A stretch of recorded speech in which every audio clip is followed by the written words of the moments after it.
Joining me now is Dale Lytle of the band Angeles. They have a couple of new songs that we're going to talk about: Crimes of Insanity and Raising Hell. Dale, thank you so much for coming back on the show. I appreciate you taking the time to chat with me again. Thank you for having me. Yeah, so I think we talked, think it was, I was thinking it was a year ago, maybe 2 years ago. I'm not sure. So let's just talk about what's going on with the band these days. I know that you've got some shows. Angelus has some shows with Lita Ford coming up in the new year, right? Yes. 19th at the ranch in Fort Myers, and then the 20th in West Palm Beach at Banyan, the Banyan Live. Yeah, the Banyan Live. Yeah, so those are two Florida gigs on a weekend coming up in late January, and Yeah. obviously Lita's great. She's always been great. She's still great. Yeah. I'm gonna assume you've probably known her for a while, though, right? I really never, Oh, I know Chris Holmes that was married to her, sure. but other than that, we've never crossed paths that I can remember. I mean, we were at the Rainbow. I was always there in the day. And Sure. I mean, I'm sure she was probably there. I just don't remember. I didn't recall. Well, But and good for Lita back in the old days, and I'm talking the Runaways days. They yeah, they didn't check IDs there, so she didn't have to worry about it back then. right. So Yeah, yeah. yeah, Well, that's great, and I'm glad that Angelus is going to be out there with Lita, and obviously she's I think there's plenty of great women in rock slash hard rock to point to, but Lita's yeah. obviously still out there, still doing it well. You're talking about the old days, and I think that's a great way to talk about your new song, Raising Hell. And I like that there's a little intro before the song starts. I have to admit that when that intro started, I knew what you sounded like because I had talked to you, and I'm like, oh, did they send me a clip of like an interview or something? And then the song starts, and I'm like, okay, I get it. So talk a little bit about the song, and then the idea to have it start. The track starts with a conversation of like, oh, let me tell you what the old days were about. That was kind of just that spirit of the moment ad lib thing in the studio. And we all, including the engineer, which is he's really good, Mike Brown. We're recording at the Lava Room in basically it's Cleveland. Um, and we all just went, wow, let's just keep that. It worked. Yeah. That was cool. And we liked the idea, and that's all. There was no more to it. It wasn't really thought out one bit. And that Yeah, was me no, and the no, but bass player, Bill Wildman came in. That was me and him. So oh, that's great. So talk a little bit about the idea of doing the song is like, because look, I'm in my late 40s now, and I lived in New York until 20 years ago. So what I knew of the Sunset Strip was all from afar. There was that Decline of Western Civilization Part Two video, the documentary. I mean, so I knew from like videos and stuff. I didn't know anything about it. So I like the idea of like, let me tell you what it's about. Talk a little bit about how the song does that, and some of the things that are referenced in there that obviously, I mean, we already talked about the rainbow, and I know the rainbow shows up in the song. yeah, and their pizza. I should have said more about the pizza. it, Well, the next album you it do a was whole always song about packed, you do a whole song about rainbow pizza for the next album, Dale. right? Yeah, but it's I don't know. It's like I wanted to write a song about what was somewhat touch on it and what happened, and it was just wild and crazy times. And I think I say that exact same thing in the song. And it's we played with Betsy and Rat and Bon Jovi and Quiet Riot and DeBro when it was everybody, Motley and Guns N' Roses and at the rehearsal, it was every night. It was end at 9. We'd do our hair with Aquanet and our makeup and hit the Hollywood Strip and go to the Rainbow Yeah. and if just always being there. We were just there every night. It was just all the time. Um, it just we were in our early 20s and it was the thing to do. and it was packed every night. I mean, and it was just all about, drugs, sex, and rock and roll. I mean, honestly, that's 100% what it was. It was a lot of fun for the day. Well, yeah, and I think that we should all be so lucky that our early 20s are about sex, drugs, and rock and roll. I mean, and the way that it works in that respect. I want to touch on. You mentioned a few of the bands that you had shared the stage with, and I think we might have touched on this the last time I talked to you, but I think one of the things that jumps out at me when I'm reading the Angeles bio is that the band performed at the Reseda Country Club with Bon Jovi, Striper, and Angeles. Uh, but the thing that, look, that bill is fascinating. It'd be great to see anywhere, but it's at a country club. So do you think That's that the when name somebody books the was. country, sorry, go ahead. What were you going to say, It was Dale? called the Country Club, but it Okay. was nothing but a rock venue. Oh, okay. So I'm Right. imagining, like everybody Yeah, gets off the no, polo this is field and Motley played there. We played there with Motorhead. well, okay. Uh, you know, just all Striper played there. All the rock bands played there. I mean, Ron Keel played there with Steeler and Ingve. That was one of Ingve's only shows that he did, other than I think the Troubadour with Steeler, and it was one of the few for sure. But Yeah. it was really a rock venue. It was probably the best one at the time, no doubt. It was like a 1,200 seater. Actually, we brought more people than Bon Jovi, and we brought more people than Striper, and it was Striper, Angeles, and then Bon Jovi, and that sequence. And it's like it only holds like 1,200 people, and we had over 500, and it was a great night. Joe Benson. He was a DJ on KLOS, and Yeah. he had introduced us that night. And he walked in our dressing room, and I was like over in the corner doing a line of coke right before we were going on. Well, Oh like God, you those were like you said, that those were the times. And it was Joe, I mean, it was everywhere. yeah, I mean, and Joe Benson was still on here in LA until about 10 years ago. Alice Cooper did a gig at the Whiskey in 2011, and I believe Joe came in and introduced him, and um, so I kind of remember the time frame for when he was still doing it. yeah, And but that's it's funny to think about the how those people were obviously all around in those days. You mentioned Motorhead, and clearly, if Motorhead's playing, this place can't possibly have been an actual country club.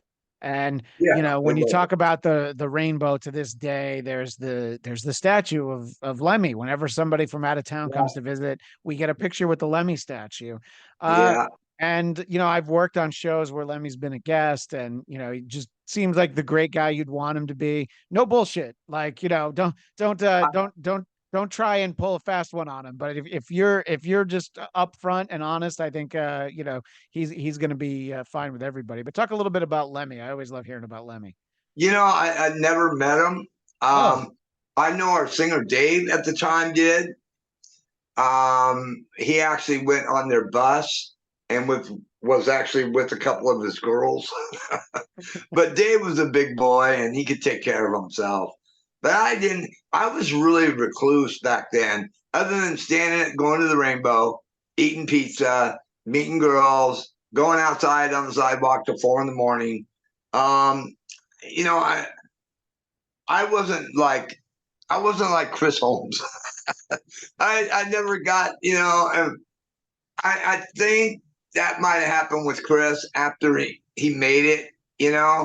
I think it's when it went when he went nuts and drinking and everything to that extent.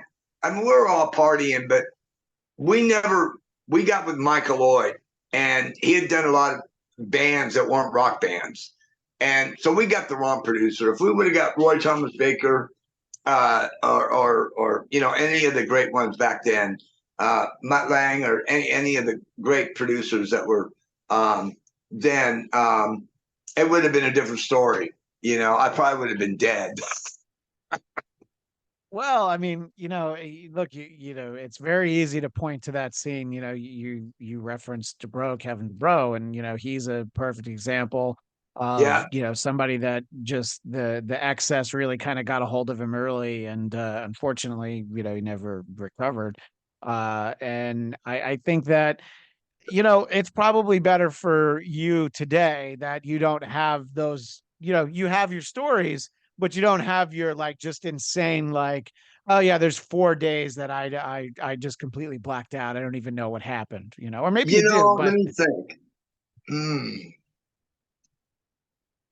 probably not. I yeah, mean, there was times I think it came pretty close. I think sure. in '89 we were recording the "Delivering the Good" record, and it got pretty wild. And I mean, that was it. Went into about 3 or 4 days. It was Okay. pretty nuts. That was, it was going away. The rock scene was kind of dying.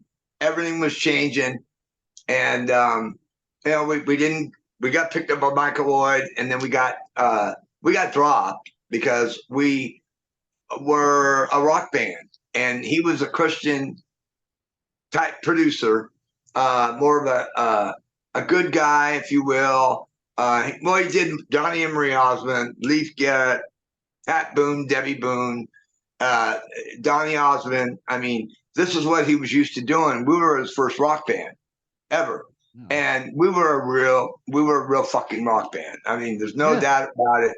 We were. And, we partied pretty hard, but our singer Dave was probably the real partier. It wasn't so much me as much as him.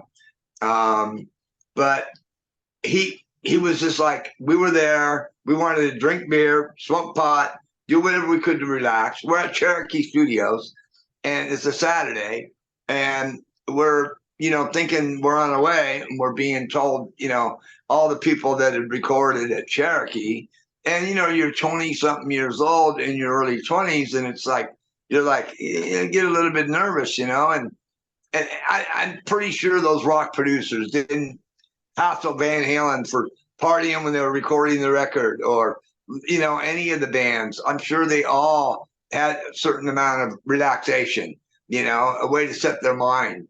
And it was you're walking in and you've got the biggest of everybody around you. You got the he had the best team. He had everybody, an all-star lineup of everybody. And this one guy, I don't remember, he's walking me through this place and telling me about all the great bands and all the people that are on the staff and on the team that day to record our record, start recording it.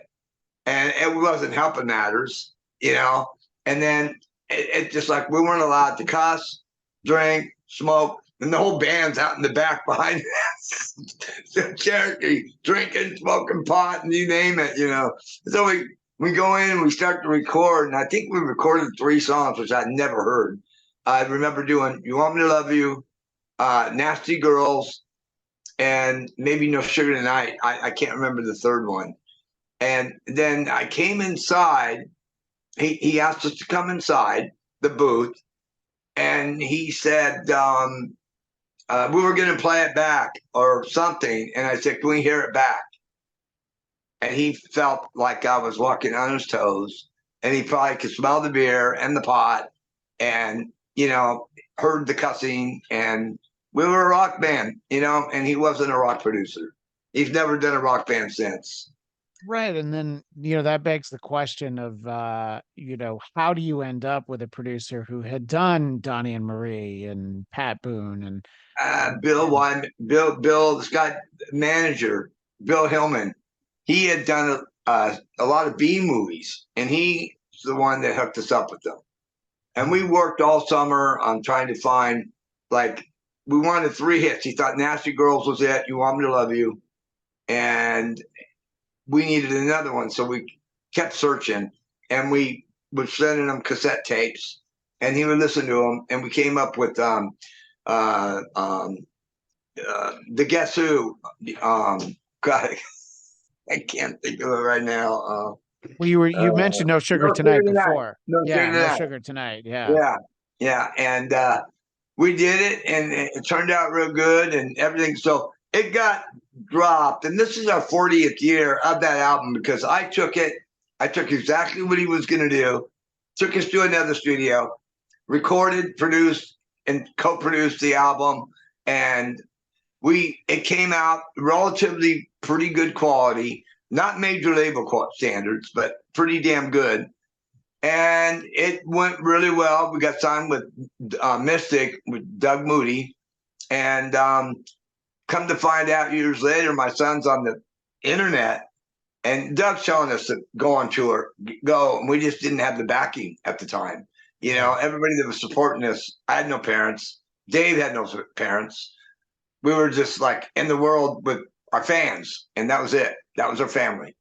And we never thought about raising money for a tour or things like that. And we should have just found a way to go, to be honest. But, you know, my son was on there about 12 years ago and on the internet. And I remember him telling me, hey, Dad, you know, you got albums everywhere. You got them in France, Germany, Italy, everywhere, all over overseas, man. And they sold a lot, a lot. I mean, tons. I mean, it sold. And I know a guy, Austin Wright, that's probably got 20 copies of "Oh We're No Angels." He's paid up anywhere from 35 to $100 for them from over Wow. there. Yeah, So yeah. somebody was making deals to get these things out overseas, Oh but yeah, and it he sent did it. He didn't do it just to us. He did it to all the bands that were on the label. yeah. And nobody saw anything. Nobody Yeah, saw reports. Nobody. that He just screwed everyone. that's what it But sounded you know, like. it's the way Yeah. it is. Yeah. Oh Yeah, no. I mean, it's as terrible as it is, you're not the only one with that story, Dale. And first of all, nobody, you know, people have a story with the same guy that you reference, but also in yeah. general, you hear about some of these kind of deals, and you know, a lot of times people are just like, well, we're going to release it overseas and no one will ever know. And you were just saying your son found it a few years ago. So they kind of were 12, able 12 to years really ago, 12 years ago. But So yeah, on yeah, the internet, he was on there and he's like, Dad, you got to check this shit out. And it's like been selling all over the world, you know? And I'm like, oh shit. So it's all right. It's our 40th year anniversary next year, by the way. yeah. So that's badass. I mean, 40 years ago, it's going to be 40 years next on the 2024. Yeah, well, and that's great that as we referenced, you're kicking off the 40th year with some shows with Lita Ford. Great shows. Let's Yeah. take a moment and talk about the another new song you have called "Crimes of Insanity." Our audio audience will get to hear a little bit of both of those songs, "Crimes of Insanity" and "Raising Hell." You know Have about you the heard times of this. Evil and Good? Have you gotten that one? I don't think they sent me that one, and I'll have to apologize because Jody sends me everything, but I don't think I have that one yet. It's called Evil and Good. It's called Evil and Good. Just Google Angeles Evil and Good. All right. Well, tell me about that one, and then we'll talk about Crimes of Insanity. It's about the battles and the battles cry. Evil and good, the battles cry, and it's about the negatives and the positives and the lust of the world and uh it's about the good and the bads, fighting each other and sometimes there's evil, sometimes it's wild, sometimes it's crazy, sometimes you don't understand, sometimes you want to sin, madness on the loose, so and then like the chorus is listen to the music playing in our ears, and come along and have a drink with me, and have a toast, and so it's got like the chorus kind of lightens up, and then it goes into have a drink with me, so it's kind of got, I threw that little bit of lightness in there on the chorus. I guess that's the Yeah. chorus. It's a pretty interesting song. You got to check it out. Times of Insanity. So, Crimes of Insanity. Yeah, let's talk about the one of the other new songs that you've got right now. Just Do It is another one. Okay. And And where do people go to find all this stuff? I see because there's an Angelus YouTube channel, website. Let's let yeah, everybody know where they can find all this stuff. Spotify. Geezer, I guess it's called. I don't know these download places. I just saw it on, what was that? All kinds of places. All the places that download. It's available everywhere. But Spotify is the main one, and Geezer, and there was another. I don't. Well, if there's a streaming service called Geezer and they haven't had Geezer Butler from Black Sabbath endorse No, it in maybe it's some, not Geezer. Maybe it's Deezer. D-E-Z. I don't even know what it's called. All right. D-E-E-Z-E-R, I think. See, I was trying to I was trying to help them do some promotion, but let's start over again from that section. Yeah, no worries. We got So tell us about Crimes and all your digital downloads. Yeah, that's where you can get it everywhere. That's great. Yeah, so, get it everywhere. Get it everywhere. So, Crimes of Insanity is one of them. So you're talking about the 40th anniversary. We referenced the shows with Lita. Now maybe there's stuff that's not quite buttoned up yet. What would you like to be doing for your 40th year? What are some ideas? Anything else you can let our audience know is already coming? What's happening for the 40th anniversary? I'm going in to finish up another song on the 20th called Good Times. And that's going on. The CD is going to be done. There's going to be 8 songs, and everything's going to be on the CD, and that's going to be coming out. And that's going to be DistroKid is our download. Is our place that we loaded up to. Great, and so that'll be an actual album of 8 songs and of 8 songs. Yeah. All right. And so our website, everything will be available there at angelusband.com. Angelusband.com. That's what I wanted to make sure I got it right. And plenty. And so hopes for other shows besides the shows with Lita, obviously. And I mean, look, and I think, a lot of bands, they kind of go out there and they play some old songs, they do some covers and stuff, but I like that you're not just making new music. It seems like you're constant. Like, I knew about 2 songs and you've mentioned like 3 other ones. It's like, and we're doing another one next week. Yeah. Talk about that, Dale, the importance to you. Like, I guess you've got all this still inside you and you want to kind of get it out and share this music with people, right? Yeah, exactly.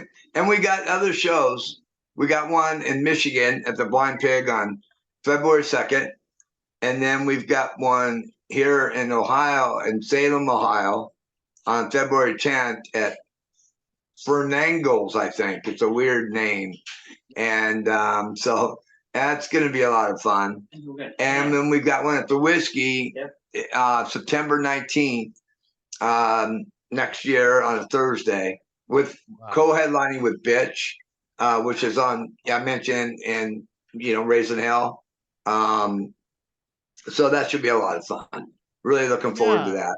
Well, that's typically in my neck of the woods. I live in Burbank, but I make it to the Whiskey when I can. And who, I can't remember her name, the woman who was Bitch, who was the singer for Bitch. Betsy. Yeah. I went to and it was an event, a book event for Brian Slagle of Metal Blade Records, had a new book out, and Betsy was there because I guess they had been on Metal Blade at one point. And she was I don't I would never try to assume how old a lady is. However, she was just full of fire and, piss and vinegar, like everything you'd want from somebody known for a band named Bitch, So, right. Oh yeah. And I don't want that to sound like she wasn't nice, because she was very nice, but she was very funny. She had a lot to say, and that's great to hear that you've got something coming up at the Whiskey. It's we're she's in her documentary. And then Tarja is also in the documentary coming out, probably maybe mid-January. It should be released. And a lot of Doug Ellison from Snow, which was in, Carlos and Cavazo was in Snow. And they had done, I think, Bang Your Head in that band as well, and some of their hits. And So And the documentary you're saying will be available in January, and yeah, do you know where people will be able to see it, or is that still getting worked on? that's being worked on right now. Okay. Yeah, and we had Dark Star Records, and every you can go get a lot of stuff through Dark Star on. I think I don't know if you can order it. We don't know what's going on. Jeffrey, the president, had an accident Mhm. almost a year ago. February, it will be a year. But we were on Dark Star, darkstarrecords.com, and it's really a shame. He went out partying one night and got ended up getting in a fight and had traumatic brain injury Ugh. and so then we kind of dealt with Curtain Call for a while and John Coons and he's helping us here and there and he's a great guy and we've just doing it ourselves. Just at this point, I don't really not concerned about a label. Yeah. I had something come. I'm not concerned about a label. So we're like it's DGL Entertainment, and we're just kind of putting them on DistroKid, under Angeles Band, or is it Angeles or Angeles Band? I never look at this stuff. I don't know about this stuff. My wife Connie does it, and I just write the music and do my job, give it to her, and I keep seeing things saying that we're now on this thing and we're now on that thing and through Right. our emails, but And so then you just turn to Connie and you're like, "Are we on this thing?" And she'll either say, "Yes, you're on it," or "No, not yet." yeah, yeah, yeah, that's it. that's I mean, that's what you look. We all need a Connie in our life. My wife yeah, Heather handles all the important stuff that I can't keep track of. So yeah. Angela's band seems like the spot to go to find everything, but find AngelusBand.com angelusband.com. is our website, and it's got our videos on there. It's got our bio. We're gonna be putting together a new store. There's not a store on there right now, but we're putting that together because we're got a lot of new merchandise coming up and things of that sort. So they'll all be there. So the one last thing on the documentary that hopefully will be available early in 2024. Is there a name for it so we know what to look out for, or is that also still it's like the I Untitled think, Angelus Band Project? Raising Hell in the Sunset Strip was a strong possibility. That's a It's Dale, I have an idea for a song that you could use to go with that title. I don't know. I mean, it's maybe a crazy idea, but I think you might be onto something. Yeah, yeah. So I'm thinking maybe that Yeah. off the top of my head, that's what I'd call it.